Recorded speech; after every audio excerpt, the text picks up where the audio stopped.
Hey guys, Mixed Media Girl here. In this video, I'm creating a gorgeous resin tray with some gold flakes and a beautiful custom red color that I created with some various micas and dyes. So I'll explain the colors as I go along. I'm using Mixed Media Girl Artist Resin, and the gold flakes are just mixed directly into the resin with no coloring. The white is Illuminate white resin dye. And then that custom red color is actually created with 4 different colors. I used the Polycolor purple and dark red micas, and then the Illuminate translucent red and translucent violet dyes. So I couldn't exactly tell you the ratios of each, but I mixed those together until I was happy with this gorgeous, deep kind of plum red. Now I'm putting my resin in kind of diagonal stripes in the tray. I'm not filling it up all the way. I'm only filling it up about halfway. And that's because those gold flakes tend to stick out. So I like to do this in 2 layers. And once I was more or less happy with my design, I took my heat gun and I modified it a bit. I wanted to kind of feather the edges and push some of the colors over each other instead of just having a very stripy look.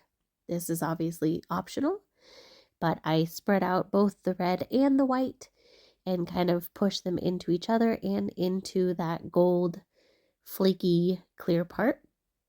This also helps to remove air bubbles, so it's kind of a 2-for-1.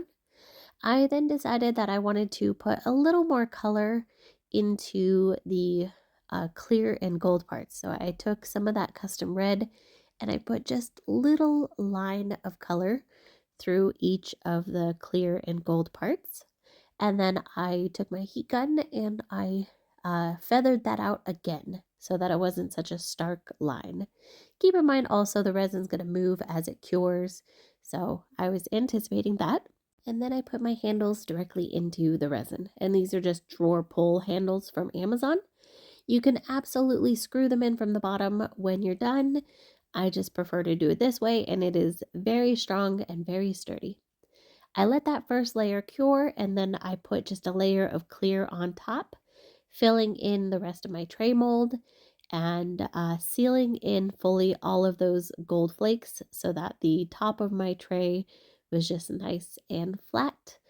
And once again, I like to do this in 2 steps for that reason with those gold flakes. I removed the air bubbles with some 91% isopropyl alcohol and then let that cure, and here is the tray complete. And I think this is just drop dead gorgeous. So I often get questions about how much resin I used. I would not ever ask someone that because even if the mold looks the same, it's probably different.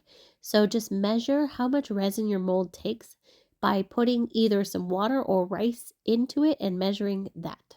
But here's the tray complete.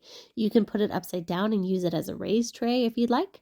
I think it's just gorgeous. Hope you guys enjoyed it. See you next time.